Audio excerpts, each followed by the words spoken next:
या देवी सर्वभूतेषु शक्तिरूपेण संस्थिता नमस्तस्यै नमस्तस्यै नमस्तस्यै नमो नमः। नमस्कार दोस्तों, मैं हूं ममता तिवारी। तो चलिए दोस्तों, आज हम इस वीडियो में सप्तशती श्री दुर्गा सप्तशती पाठ का 9वां और 10वां अध्याय आज पढ़ेंगे। माता रानी का नाम लेते हुए पाठ प्रारंभ करते हैं। एक बार प्रेम से बोलिए माता रानी की जय। भक्तों, चलिए आज हम श्री दुर्गा सप्तशती पाठ का 9वां और 10वां अध्याय सुनते हैं। 9वां अध्याय, प्रेम से बोलिए माता रानी की जय। निशुंभ वध। इसके बाद राजा ने कहा, हे भगवान, आपने रक्त बीज के वध का वर्णन तो मुझे सुना दिया, अब आप उसके आगे का वृत्तांत बतलाएं कि उन शुंभ और निशुंभ दानों ने क्या किया। इतना सुनकर ऋषि ने राजा से कहा, हे राजन, युद्ध में रक्त बीज तथा अनन्य असुरों के विनाश से शुंभ निशुंभ के क्रोध का पारावार न रहा। अपनी विशाल सेना का संहार होते देखकर निशुंभ देवी की ओर दौड़ पड़ा। उसी के साथ दैत्यों की प्रमुख सेना भी थी। उस राक्षस के अगल बगल भीमकाय दैत्य उसके अंगरक्षक के रूप में मौजूद थे। वे सभी क्रोधपूर्वक देवी वध के निमित्त तत्पर होकर आगे आ गए। मातृगणों से युद्ध करने के बाद महापराक्रमी शुंभ भी चंडिका वध के लिए वहां आ पहुंचा। अब तो देवी के साथ शुंभ निशुंभ का घनघोर युद्ध छिड़ गया। वे दोनों महाबलवान दानव देवी पर मेघों की भांति मूसलाधार बाण बरसा रहे थे। राक्षसों द्वारा चलाए गए बाणों को काटकर देवी ने अपने अस्त्रों द्वारा उनके अंगों को भेद दिया। मौका पाकर निशुंभ ने अपनी चमचमाती हुई ढाल लेकर देवी वाहन सिंह के मस्तक पर तेज धार वाली तलवार चलाई।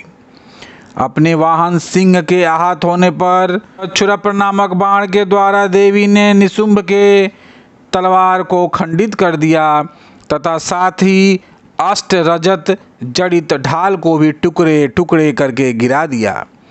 जब उस दानव के पास ढाल एवं तलवार न रही तो अपनी शक्ति का उसने प्रयोग किया, परंतु देवी ने चक्र के द्वारा उस शक्ति को खंडित कर दिया।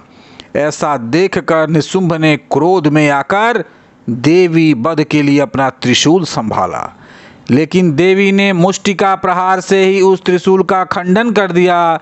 फिर तो उसने अपनी गदा चलाई, किंतु वह गदा भी काम न आई। वह देवी के त्रिशूल से भग्न हो गई।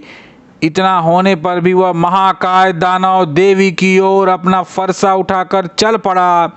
देवी ने देखते ही देखते अपने बाणों द्वारा उसे धराशायी कर दिया। अपने पराक्रमी भाई को भूमि पर गिरते देखकर शुंभ क्रोधावेश में देवी पर लपका। अपनी अष्टभुजाओं से युक्त वह गगनचुंबी दानव अपने संपूर्ण शस्त्रों को रथ में लेकर आकाश मंडल में दिखाई पड़ने लगा। उसे अपनी ओर बढ़ते देखकर देवी ने शंख ध्वनि की तथा धनुष की प्रत्यंचा से भीषण टंकार उत्पन्न किया। तदंतर दानवों के तेज नाशक घंटे की ध्वनि गूंजाकर संपूर्ण दिशाओं को भर दिया। जिस सिंह की गर्जना सुनकर बड़े बड़े मतवाली हाथी भी दहल जाते थे, उस देवी वाहन सिंह की घोर गर्जना से दसों दिशाएं प्रकंपित हो उठी। तब आकाश मंडल में काली ने अपनी लंबी छलांग लगाई और दोनों हाथों को भूमि पर दे मारा। उस क्रिया के फलस्वरूप ऐसा भीषण शब्द हुआ जिससे पहले के सभी उसमें विलीन हो गए। फिर तो शिवदूती ने अपने कराल अट्टहास से सभी असुरों को आतंकित कर दिया, परंतु इस दृश्य को देखकर शुंभ अत्यंत क्रोधित हुआ। उस समय शुंभ को ललकार कर देवी ने कहा, ओ पापात्मन, खड़ा रह, खड़ा रह। इस दृश्य को देखकर आकाश मार्ग में अवस्थित सभी देवगण देवी की जय जयकार करने लगे। तभी शुंभ ने देवी पर ज्वालाओं से दहकती हुई भीषण शक्ति चलाई। पर्वत का उस भीषण शक्ति को देवी ने एक बहुत बड़ी लुकाठी से अलग हटा दिया। उस समय शुंभ की गर्जन से सारा ब्रह्मांड कांप उठा। हे राजन, उसकी गर्जन ऐसे मालूम हुआ मानो वज्रपात हुआ है, जिसमें सभी प्रकार के शब्द विलुप्त हो गए। शुंभ तथा देवी के द्वारा परस्पर प्रक्षेपित बाणों को दोनों पक्षों ने अपने अपने बाणों द्वारा सैकड़ों और हजारों खंड कर दिए। तब चंडिका ने क्रोध करके अपने त्रिशूल से शुंभ पर भीषण प्रहार किया। उस भयंकर आघात से मूर्छित होकर महादानव शुंभ पृथ्वी पर गिर पड़ा। इतने में निशुंभ की मूर्छा दूर हो गई और उस पुनः अपने बाणों को बरसा कर देवी चंडिका, काली तथा देवी वाहन सिंह को घायल कर दिया। फिर तो वह दानवराज अपने 10,000 हाथों को उत्पन्न कर देवी पर अपने चक्रों से प्रहार करने लगा और देवी को आच्छादित कर दिया। तदंतर भगवती दुर्गा ने क्रुद्ध होकर अपने बाणों द्वारा राक्षस के चक्रों और बाणों को खंडित कर दिया। देवी के इस अद्वितीय शौर्य को देखकर अपनी सेना के साथ निशुंभ हाथ में गदा लेकर देवी वध के लिए आगे बढ़ा। देवी ने तुरंत ही अपनी तीक्ष्ण तलवार से उस दानव की गदा को काट कर गिराया। गदा विहीन होते ही उसने हाथ में त्रिशूल उठा लिया। देवताओं का उत्पीड़क निशुंभ जिस समय त्रिशूल लेकर दौड़ा, उसके पहले ही देवी ने अपने शूल द्वारा उसके हृदय को वेध दिया। उस शूलाघात से छाती छीनते ही उसी के समान भीम काय आकृति वाला दानव उसके वक्ष से प्रकट हो गया और वह नया दानव खड़ी रह ऐसा कहने लगा। उस नए दानव की बात पर देवी अट्टहास करने लगी और अपनी तलवार से उसका सिर काट डाला। वह दैत्य वहीं भूमि पर गिरकर शांत हो गया। उसके गिरते ही देवी वाहन सिंह उसकी गर्दन चबाने लगा। इस दृश्य को देखकर रोए खड़े हो जाते थे। सिंह की तरह काली और शिवदूती ने भी अन्य राक्षसों का भक्षण करना शुरू कर दिया। कौमारी के शक्ति से विदारित होकर कितने ही दानव नष्ट हो गए। ब्रह्माणी के मंत्रपूत जल के सिंचन से कितने ही दानव तेज विहीन होकर रणभूमि से भागने लगे। माहेश्वरी के त्रिशूल प्रहार से कितने ही दानव छिन्न भिन्न हो गए। वाराही के थुथुन की मार से अनेक राक्षस चकनाचूर हो गए। वैष्णवी ने अपने चक्र से दैत्यों के टुकड़े टुकड़े कर दिए। इंद्र के ब्रजघात से कितनों के चीथड़े हो गए। उस भयंकर समर में कुछ असुर नष्ट हो गए तो कुछ अपने प्राण बचाकर रणस्थल से भाग चले तथा असंख्य दैत्य समुदाय काली, शिवदूती और सिंह के द्वारा काल कौलित हो गए। इस प्रकार भक्तजनों, श्री दुर्गा सप्तशती पाठ का 9वां अध्याय समाप्त हुआ। प्रेम से बोलिए माता रानी की जय, जगदम्बे माते की जय। चलिए अब हम पाठ का 10वां अध्याय शुरू करते हैं। 10वां अध्याय शुंभ दानव का वध। इसके बाद ऋषि ने कहा, हे राजन, अपने भाई निशुंभ तथा दानवी सेना का विनाश देखकर शुंभ ने क्रोधाविष्ट होकर कहा, दुष्टा दुर्गे, तू अपने बल पर गर्व न कर। तू दूसरी स्त्रियों की सहायता लेकर स्वयं को स्वाभिमानिनी बनकर लड़ रही हो। शुंभ के उत्तर में देवी ने कहा, अरे दोस्त, मुझे तो केवल अकेली ही समझ। तू अपनी आंखें खोल कर देख, ये सब मेरी ही विभूतियां हैं। अब ये सब मुझ में ही लय को प्राप्त हो रही हैं।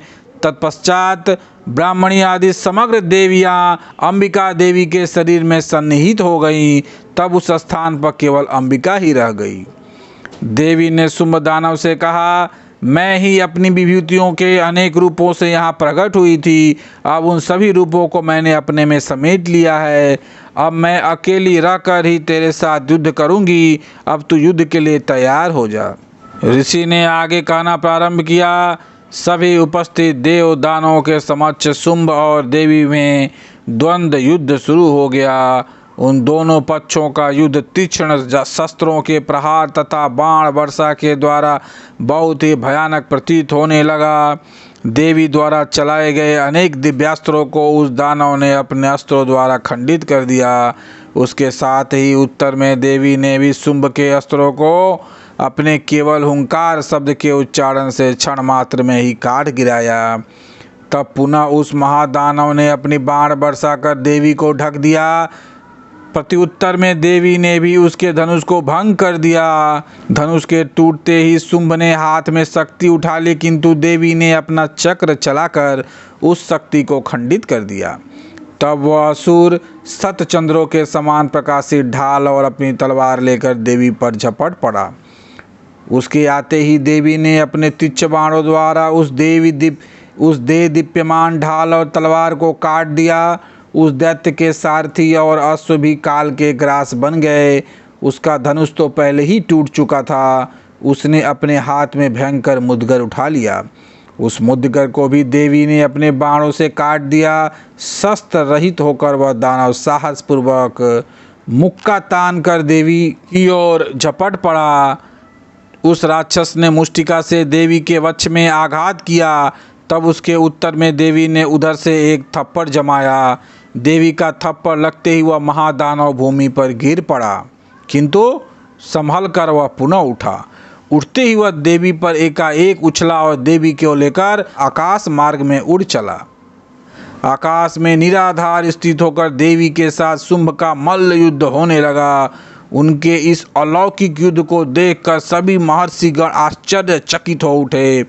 दीर्घ काल तक युद्ध कौशल दिखाकर देवी ने शुंभ को घुमाकर भूमि पर फेंक दिया। भूमि पर गिरते ही वह उठकर देवी से युद्ध के लिए पुनः दौड़ पड़ा। उसके धावित होते ही देवी ने उसके वक्ष में त्रिशूलाघात करके उसे भूतल पर गिरा दिया। उस त्रिशूल का भयंकर आघात लगते ही दानव ने अपने प्राण त्याग दिए। अंततो गत्वा वह दानव समुद्रों, द्वीपों, पर्वतों सहित पृथ्वी को प्रकंपित करता हुआ भू लुंठित हो गया। उस दुरात्मा की मृत्यु से संपूर्ण ब्रह्मांड आहदित हो उठा। आकाश निर्मल भासित होने लगा। आकाश से उल्कापात तथा उत्पात सूचक मेघ आदि सभी शांत होकर स्थिर हो गए एवं नदियां अपनी स्वाभाविक गति से प्रवहमान होने लगी। उस महादानव के वध से संपूर्ण देवों को अपार हर्ष हुआ और गंधर्वादी गण मधुर कंठ से गान करने लगे। अन्य गंधर्वों के साथ देवांगनाएं नृत्य करने लगी। विशुद्ध वायु का संचार होने लगा तथा सूर्य की मलिनता दूर होकर उनका तेज प्रतिभासित होने लगा। अग्निशाला की बुझी हुई अग्नि पुनः प्रदीप्त हो उठी तथा समस्त दिशाओं में गुंजित भीषण कोलाहल भी शांत पड़ गया। इस प्रकार भक्तजनों 10वां अध्याय समाप्त हुआ। प्रेम से बोलिए माता रानी की जय, जगदम्बे माँ की जय।